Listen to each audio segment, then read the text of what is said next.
you for joining AARP's Wellness Mondays. Hopefully, some of you joined us for the first week where we were here last Monday. This is our second installment with Chef Paul. We're excited. We had a lot of good commentary and feedback from people who enjoyed the week last week. And so we're super excited to be here again with Chef Paul. And he's got another wonderful, healthy, and gluten-free, I believe, recipe to share with us today. So I welcome all of you to check out Love Where You Live SoFlo on Facebook. We have an Instagram and a Twitter page, AARP SoFlo. And so does Chef Paul, and he'll give out that information himself where you can find him on Instagram. So without further ado, thank you everyone for joining. And now off to you, Chef Paul. We're ready to get cooking some good Thank food. you. Let's go. I hope everyone's hungry. Thank you, Yvette. Thank you, AARP. Wellness Mondays, back again for our second episode. Super excited. Today, what are we going to do? We're doing gluten-free pasta with chicken sausage and broccoli, some of these superfoods. Number one, with broccoli being full of nutrients and vitamins. Today we're going to go step by step, so you have to pay attention. It's going to be very easy to go do it at home. And let's get started. And any questions, Yvette, you're going to let me know. For our viewers at home, please chime in, and we have lots of tricks and shortcuts that I've learned over the years to do this dish. So in any particular method, let's just get started with the chicken sausage, and we'll talk about some of our ingredients here. They have them in all your organic stores. Why are we using chicken sausage today? Let me tell you, low in calories. It's a great substitute for pork or beef. A fraction of the calories, probably 140 to 160 calories per serving. Pork sausages, beef sausages, well over 300 grams per fat. Yeah, so we like to use the chicken sausage, just super healthy. Techniques, you can grill this outside, you can saute it. They're pre-cooked. The process of chicken sausage, they're smoked, then they're steamed, so they're fully cooked. But I like to get them back up to temperature, and let's heat them up a little bit. So we're going to throw them in the oven for today's recipe. So you take them right out of the package. Now they're seasoned. You don't have to add any salt. I like to put a little bit of extra virgin olive oil on it, just a little bit. And we just throw this into a preheated 400-degree oven, whole. Why are we doing it whole? When you cut sausage or any vegetables and roast them, you're starting to lose the vitamins and minerals right away. So I like to roast vegetables and meats whole and then cut them after they're cooked. One, to keep them tender, juicy, and all the vitamins and minerals. So we'll cut them after if we roast them, about 8 to 10 minutes. All right. Always have our pot of water on. We're going to use 2 today, pasta, and for the broccoli, we're going to blanch. We'll talk about blanching and roasting and lots of different techniques today. Let's talk about pastas. So all different types of brand. I have this brand particularly today. Big fan of this one. Tricks and suggestions for gluten-free pasta.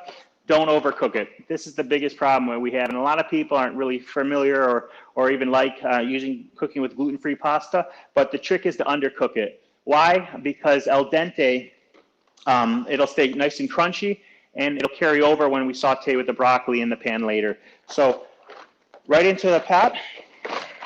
This one's quick too, probably 8 to 10 minutes, but I don't like to look at recipes. I like to taste and feel and to see if it's done. So right into a pot of boiling water. You can see that. How are we doing, Yvette? Are we doing all right? Hi, yeah, that looks good. Good, I'm good. especially excited because, as I mentioned in the last episode, I'm gluten-free. So anytime there's a recipe that's gluten-free, I'm super excited and do you have ready any to learn. favorite brands that you like to use? Well, listen, I've been gluten-free now for about 5 years because of a health condition, and I think I've tried them all. Yeah.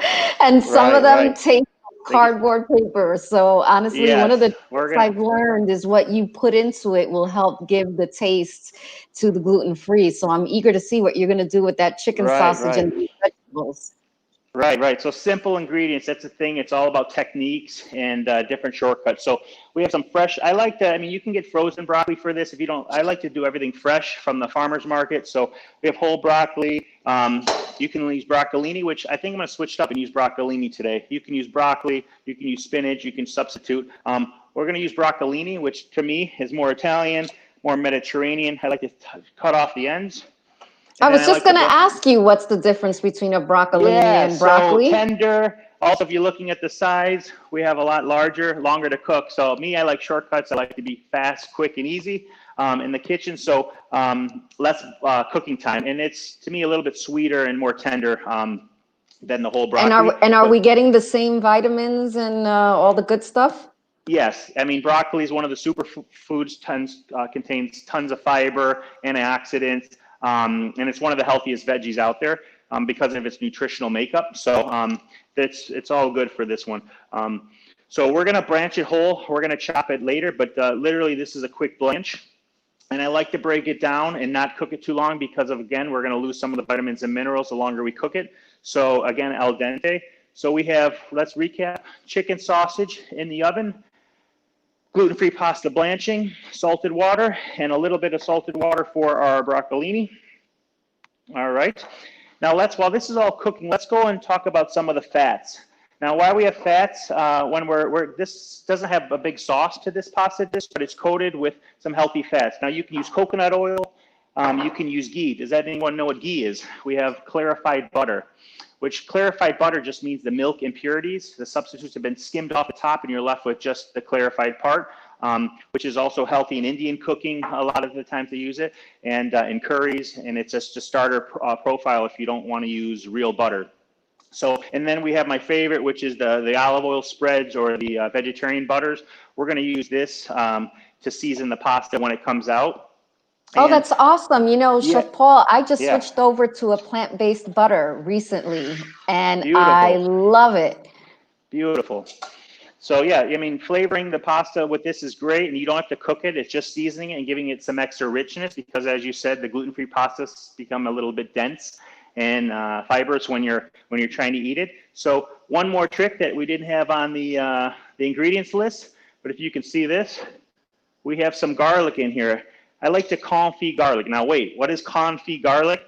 It's slow cooking the garlic, and this does a couple different things. I like to, let me take some out.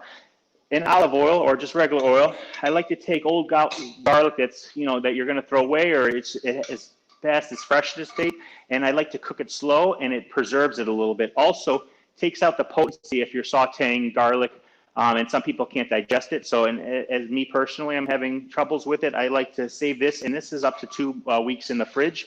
You can use some of this confit garlic. I just brought it up to a boil, turned it off, let it sit till it cools off, and it's in the oil. And we're going to show you a little trick here to add to our flavor. So we're going to take this pasta dish up another notch. Just a couple cubes, cloves, I'm sorry, super tender. And if you could see this on the board, we'd like to take the knife and just press it down. And it's literally like garlic butter. Can you see that? Yes. So another little trick. So this is not raw garlic. It's been cooked and cooled, and I saved this for flavoring dishes. So another little flavor enhancer, super healthy. And you can even remove the butter and just use this one because the sugars and the sweetness of the garlic comes out Actually, tremendously. Chef Paul, now that we have Tell me. the stovetop camera on, can you show us Yes. that cutting move one more time? I think those beautiful Of flowers course. kind of like block the original one. And I want to see There what you you go. did before. So good thing we have more garlic cloves. These have been cooked and cooled, super tender, Okay. right onto the cutting board, like that. And you just take your chef knife with your hand on it, and you just press down and push like you're making a paste, sort of like a garlic paste. Got it. Okay, so look at that. I mean, it comes off. Wow, and then beautiful. You can just cut through it, which is super there. And then we're going to put it a couple cloves right into the saute pan, which we're going to saute the pasta once it comes out of the water. Super nice. Another little trick, and I use it, on beef and chicken and vegetables, just for a little bit of flavor enhancer. A little bit of extra virgin olive oil into the pan, a tablespoon. All right. Now this broccoli is going to cook faster than the pasta because, again, I don't want to cook it all the way through. It's still crunchy. But see, vitamin C, full of richness. And I like using the broccolini just because it gives a little bit more bite in this pasta, and it doesn't overcook like regular broccoli. But either one is fine. And everybody's trying to get a little extra vitamin C in their system Yes. these days, you know, as a way to preventive to take care of their bodies a little bit more during the pandemic and getting an extra dose of Yes. vitamin C. And look at, you can get it in delicious broccolini. Yes, for sure. And I'm taking my vitamin C every day as I'm standing cooking 12, 18 hours a day in the kitchen between parties and events that I have to keep the energy level up. So tons of vitamin C in my vitamins and my vitamin C water as well. And it keeps me going. So, and I like to also use simple pots. We're not going to cup a lot of mess going on right now. So this is hot to the touch. You can let it cool a little bit. Obviously, being a chef 20 years, I don't have much feelings left over, but I run a quick knife through the broccoli right into that pan of garlic. You hear that sizzle? Oh, that sizzle sounds Look great. at that. So be careful. I wish we had smell-o-vision. Yes, yes, yes, yes. And we season as we go, okay? So a little bit of salt, touch of pepper, give it a quick little flip. All right. Oh, that's a fancy flip. That's it. So we're gonna check on our pasta. Now I don't even put a timer on. I always just take one out, the old school, like grandma used to do it when I was a kid, and we just taste it. 1 to 2 minutes, I can already taste it. Awesome. Okay, so. Any tips or on how to keep the pasta from sticking? That's happened to me in the past where the pasta, if I'm making spaghetti, will sometimes stick. Larger pot of water, less pasta. So if you're doing a whole package of pasta, you want a large pot, at least 8 quarts. Gotcha. The pasta is going to stick. And a lot of people growing up say you used to put olive oil in the water. Olive oil is expensive. We're trying to save money during a pandemic, so we don't want to waste the olive oil. So just a pot of water, more volume with water than their pasta, and it won't stick. Also, give it a stir while with some tongs while the pasta's cooking, sort of like a pasta jacuzzi, and just give it a stir. Okay. Okay. So let's check on our sausage. Nice. Now remember, these are fully cooked, so I just wanted to get a little bit of color on them, if you can see. Very nice. We'll set those off to the side to cool a little bit. So we're sort of building this dish as you go, and it can be done in advance, like the sausage. The broccoli can be blanched. You can just saute it back and bring it up to heat when you're ready to drop the pasta. The pasta's the last thing you want to do. So. And that garlic, that confit garlic or slow cooked garlic really adds another element to this dish so it doesn't taste so bland. The whole object of cooking is to add flavor into your food, and doing it with healthy ingredients, this is the way to go. So, okay, so we have our pasta cooking. We have our broccolini and garlic. We're going to save this lemon. I'm going to teach you one more trick for garnishing later that will add to a little bit of flavor profile to this dish, and it's classically done in Italian cooking. Mediterranean, and it goes a long way. So I'm going to take one of these sausages right out like this, cool to the touch. We're going to cut it right in half, fully cooked, and we're going to run our knife through there. I like to cut it in bite-sized pieces, so you don't have to eat the dish with a knife. It's just a fork, and just run your knife just like this from top to bottom. Nice little slices of the chicken sausage right into the broccolini, like this. Let's do one more for you, Yvette. Cut it right down the middle. There you did. You did it down the middle first. Okay. Always right down the middle. And also when you're cutting, if it's rolling like a fruit or anything, you want to have it on a flat surface, okay? So you want it on a flat surface so when you cut it, it doesn't roll on you, causing accidents. So now it won't move. Tuck those little digits back and run that knife right through that sausage. Slow. Very nice. Slow, slow, slow. It's not a race here. Okay? Oh, that's looking really good. So, there we go. Now this pasta is going to be done. Now we can strain it. What I like to do, if it's for one portion like this, is right out of the pot into the saute pan that we cooked, because I want to reserve some of that pasta water. That pasta water brings in some starches and thickens the sauce a little bit. So about 2 ladles right in there. Oh, This wow. is where Wait you a add, minute. You're going to use that pasta water for the sauce? yes. We're going to emulsify we are going to emulsify this sauce. So let me find a quick little spoon. Couple tablespoons of the pasta water. 1, 2, 3. So the pasta was a little undercooked, right? We said al dente. I'm going to use my vegetarian butter, 1 teaspoon. That's it. Season. Salt.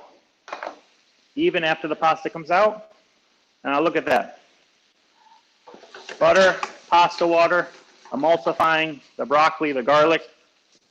How nice is that? Oh my God, Yvette, please come. Beautiful. Let's taste. I wish. All right. I want to take a moment and just let know, for anybody who's watching on Facebook or YouTube, if you have a question for Chef Paul, please type something in the comments. We've got a few comments already, Chef Paul. We've got Cheryl Manzella, who said she loves the garlic confit idea and she's going to make that. Beautiful. We look like, I think you have some family watching. I see Laura is on, and she says it looks yummy. My toughest critic. My toughest critic. And we actually have a question already. We have Miss Abby Ross who's saying, can any of this be cooked in an air fryer? Which I know the air fryers were a new big thing that folks were using. Yes, air fryer. Again, the sausage is cooked through, but you can heat it up, and it's sort of like a broiler, the air fryer, because it heats from the top and the bottom, most of them. And you can put it in for 3 minutes just to get that brown, the same flavor, without the oil, because air fryers, you never add oil into them as the purpose. And you can put it right into there just to heat up the sausage and give it a little bit of color, okay? Awesome. Okay, so let's plate this up. Al dente pasta, broccolini. All right, super healthy. So you see, Yvette, how we use that pasta water to thicken it. Just basically coats everything together. And another trick, I like to add everything in the saute pan like we used to do at the restaurants before you add it, because you never take the pasta and put on the sauce right over there. We like to have every bite to be delicious and flavorful in every bite. So.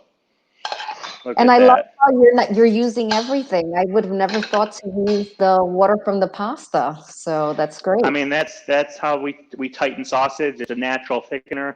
There's flavor because we cooked in there. I mean, heck, if I was cooking the pasta, the broccoli, I would use a 1-pot because I don't want to wash up many dishes. So I would use everything in a 1-pot shop. And I don't even use a saute pan. I would drain in a colander with the pasta water and then put everything back in the same heated pot that we just cooked the pasta in, and you can stir everything in there, season it, add your cheese, which we're going to do a little bit of grated here and talk about. 2 more things to finish this dish. A little bit of Parmesan. I like to buy a quarter wheel or whole Parmesan. If you don't have access to it, you can always use grated, but I like to use the whole one because it lasts longer. You can cut pieces, to have for snacks later. And you can also take a microplane. For those who don't know what a microplane is, you can grate a little bit of fresh Parmesan on there like that. Give it some extra saltiness and richness. And then the last mysterious ingredient that's going to be a great flavor for the broccoli, and it's going to brighten up this dish, is a little bit of fresh lemon zest. Same thing with the microplane, just a little bit. Goes a long way. Some nice brush. It brings up that broccoli, brings up that color. And more olive oil. Can never go wrong with olive oil. Just a splash. And there we have it. Oh, that looks wonderful. Chicken sausage, broccolini, lemon zest, Parmesan. And now that looks just amazing. And it's funny, I literally was going to ask you this question, and Miss A. Pope, or Mr., I'm not sure, it's A. Pope, just said, how long can you keep a block of cheese, of Parmesan cheese? So good. Excuse me, I'm devouring this pasta. Stop making us all jealous. You can go to my Instagram and I'll text anyone the recipe at Chef Paul Aceto, or Facebook with my catering at Silver Spoon Events. As far as the Parmesan, you can have it up to 2 months. I like to plastic wrap it and then put it in a Ziploc in a cold area in the fridge. And yeah, it'll last longer. So grated ones, they start to lose that potency of that Parmesan every time air hits it. So I like to wrap a whole block. It goes a long way and it'll last longer. Okay. And is it possible to substitute another cheese? I mean, I love cheese. I always joke that cheddar makes everything better, but you use Parmesan is delicious as well. But is there any Yes. other cheese that works well with Now this you can particular always use recipe? the dairy free, ones. They have all different types of product. If you're lactose free or dairy free, you can use that on there. I like the Parmesan because it gives a nice salty taste to the broccoli. We're still eating healthy with less calories with gluten-free pasta, substituting the chicken sausage for the pork sausage. But you can also use Pecorino Romano if you're familiar with Pecorino. Another salty cheese that is a hard cheese that goes great in this dish as well. This one I wouldn't use the mozzarella because of the I want to taste the broccoli and the pasta, and but a hard cheese like Parmesan or Pecorino works really well. Gotcha. And I see you were joined by a little furry guest. Which, oh, is Coco around here? Coco, this is my sous chef today. I Come here, Coco. see. What a cutie. Come here. Come here. Yes, this is my little helper in the kitchen. Oh my goodness. He's adorable. What's his name? Yeah, Coco. Coco's amazing. Oh, So Coco is gorgeous, and he's looking for some of that yummy chicken sausage. yes, for sure. So biggest critic and always lingering right around here looking for some fall offs off the counter. But Coco's on a strict diet, so we have to keep her nice and thin like the fit chef. Gotcha. And I just got a question from Laura Verberti Aceto, and she said, can you use a different type of sausage, which is a good question. Yes, I mean, you've seen at the markets all the different products. Now, if you want to do a Spanish version of this, you can use chorizo, which is smoky with a lot of paprika in there and some garlic. So you can use andouille sausage. They have all different types. They have the chicken apple one, which I believe no antibiotics, the organic. So that one works well as well with this dish as well. So, but I like clean flavors. I don't like to have a lot of ones that are additive with too much things in there because the point of the dish again is to have simple ingredients and just add 1 or 2 flavor profiles like the lemon zest, the Parmesan, the broccoli, just to enrich this dish. This is a good cold pasta too. If you want to eat it as a pasta salad, not a bad deal. You just add a little bit more lemon juice for the acid, like when you use vinegar in pasta salad, and you can eat this cold. It would be great for a summer day too. Oh, that's awesome. So a cold pasta salad, that's works well. Mm-hmm. I had another question around the any other meat substitutes. I know this was very specifically around the chicken sausage. We're also looking at ways we can make these a little healthier. Right. Is there another meat, like if we decided we want to do like chicken, just plain chicken, grilled chicken, is there another meat that we could substitute? Meat substitute or meatless substitute? Actually, both. Yeah, so you can. I mean, if you were using meat on this, grilled chicken breast would work great on this, like a lean chicken breast. If you want to be completely meatless, you can sear the tofu separately or in the oven and then cut tofu into this with the broccoli. It's a great combination. I mean, you can, this is always basics to cooking, but you can go any direction you want. You can, go into an Asian Thai dish and add sesame seeds on the broccoli and sliced almonds with the broccoli. I mean, there's no rules in cooking. That's why I love that, what I do every day is that you can change the recipe and there's no guidelines and we don't like to follow rules in the kitchen, just guidelines and things, but we like to create and everyone likes to create at home. And sometimes they turn out, sometimes they don't, but the key is to keep trying and you can alter this dish 1,000 different ways if you want. 1,000 different ways. Well, we got another question. We got another question from Gerald Schickman. He says he wants to know, how do you flip things in the pan? You showed us some really fancy flipping and I was impressed. All right, we're gonna do it. This one's for free. We're gonna do a quick one. Let's get another clean pan out. Okay. We're gonna put it right on the stove. We're gonna move this hot water. And this wasn't, I don't know if it was in the movie Ratatouille or one of these movies, but you can actually take a pan with no food in it because you don't want to spill everywhere. And you can put it right in the pan, yes? Now the key is to put it to the front of the pan and flip back. The front of the pan and flip back. You got that? Got it. All So right. this is not, That's a great way to practice yeah, and now not everyone's get going to be food at all over home the place. flipping. Yes, exactly. And that's the key because, we don't want to spill all everything. So start with even a rice bag or something with some weight in it to the front of the pan and flip back. Okay? Okay, you made that look really easy. I think I'm going to spend a little bit of time practicing that here at home. All right. All right, let's see. And I just want to And one remind more thing folks. of that. Yep. We have this. What do we do? And I'm a big king of leftovers, and I don't like to waste at home. So the next day with this pasta, as I think I said in the first episode, reusing ingredients is the scramble. I make a frittata, which is like a quiche or anything with leftovers. Even with the pasta, you can add 3 eggs to this, put it in the oven and bake it, and you can have a leftover chicken sausage frittata the next day. As I do with a lot of leftovers. Add eggs, you can't go wrong. Ah, the special ingredient of eggs. Yes. So many people love eggs. You have to.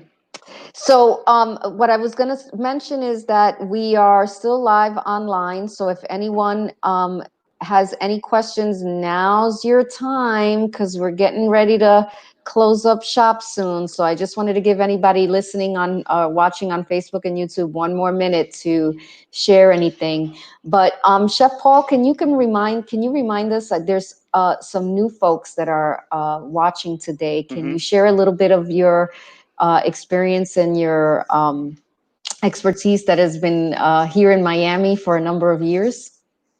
Yeah, so back to day after 9/11, I think 2001, I moved down from Michigan down to Miami to attend Johnson & Wales, my culinary school. Before that, I was a semi-professional soccer player, an all-state wrestler growing up. So sports were a big part of my background growing up for 20 years. In the last 20 years, I've spent cooking and traveling the world, getting new recipes, working for some great chefs. And always trying to stick back to my focus of being healthy because the longevity, especially as a chef in this career, is a very tough business, as some of you might know in the restaurant business. So I try to, just stick it out as long as I could. And it all goes back to what you put in your body and to fuel your body. And getting older, it's not as easy to run the Ironman like I used to do, or triathlons, or even just day to day going to the gym like we used to 5-6 days a week. We have to do nutrition. It used to be 80-20 gym and then food. The older you get, it's the opposite. It's 80% of dieting. And I hate to use that word dieting. It's more of what you put in your body and a lifestyle diet. So over the years, cooking so many different diets that were out there, to me, they were fad diets, and there's never consistency or longevity in it. We call it the lifestyle diet. And every day trying to eat fresh produce and switching it up too.